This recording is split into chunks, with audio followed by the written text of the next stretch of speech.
Aray, at mayroon nga dining natirang panglitsong kawali. Kakaunti naman aray, kaya gagawin ko na lang sisig at nang maiba naman. Sasangkapan natin aray ng siling berde, luya, ginayat ko ng maliliit, at saka yan sibuyas, ginayat ko din lang ng maliliit.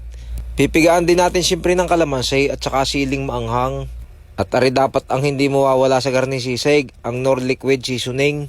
Aray ay masarap ilagay diyan sa ganyan sisig at saka mabango. At aray ating ipiprito na uli. Aray nga pala na iprito ko na, pinalamig ko lang at ipiprito uli natin ng ganyan para mas malutong. Ika nga double fry ang ating gagawin din eh. Nakakamiss din nga kumain ng garni sisig, medyo matagal na rin nga hindi nakakapagawa ng ganito. At aray, sa tingin ko'y ayos na lutong aray. Kaya aray ating hahanguin na at saktong-sakto lang ang pagkakaluto. Hindi na natin pakakatagalan at napait naman pagkasobra sa prito. Ay, kaganda eh, kalutungan.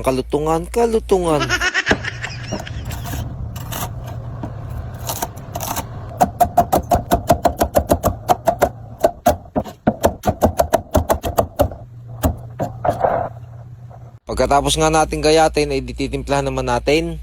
Una muna nating ilalagay ay kaunting bitchin. Ilalagay na rin natin ating ginayat na luya, pati sibuyas at saka yung siling berde. Ilalagay na rin natin. Hahalu-haluin lang natin para humalo yung ating mga inilagay na iyan. At maglalagay naman tayo ng kaunting tuyo. Ako nga pala naglalagay ng ganitong tuyo sa ganitong crispy sisig para pampapula din are at hindi na tayo maglalagay ng asin. Hahalu-haluin lang uli natin at maglalagay na tayo na Knorr liquid seasoning. Ay are sadya ang masarap sa garni sisig. At syempre halu-haluin uli natin para ma-mix yung ating mga inilagay na yan. Ako nga pala naglalagay din diyan ng paminta at ang ilalagay natin ay di are yung pamintang durog na durog o wasak na wasak. Pigaan na natin yan mga bossing ng kalamansi. Mga 3 kalamansi lang ang ating ipipiga diyan at mamaya naman ilalagyan din natin ng kalamansi iyan pagka naluto na. Sa mga gusto pong magluto ng garni sisig, ay subukan nyo ang garning timpla. At kung di may kulang pa akong inilagay, ay pakicomment na lang ho at para malaman ko. At baka sakaling pagka naggawa uli ako, ay di lalagyan ko na. At iyon, timplado ng ating pangsisig, kaya lulutuin na natin din eh. Nagpainit na ako diyan ng sizzling plate at kukuskusan na natin iyan ng butter.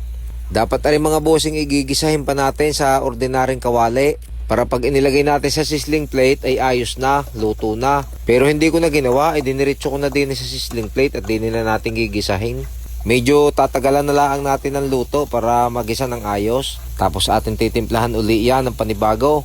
Lalagyan natin iyan ng Knorr liquid seasoning, lalagyan din natin iyan ng itlog para mas masarap. At syempre ilalagyan din natin yan ng mayonnaise para lalong mas masarap. Ating lulutuin pa rin ng mga ilang minuto hanggang sa medyo pumula-pula na ng kaunti. At pagkagarni na ang itsura niyan ay pwede na natin ilagay ang itlog.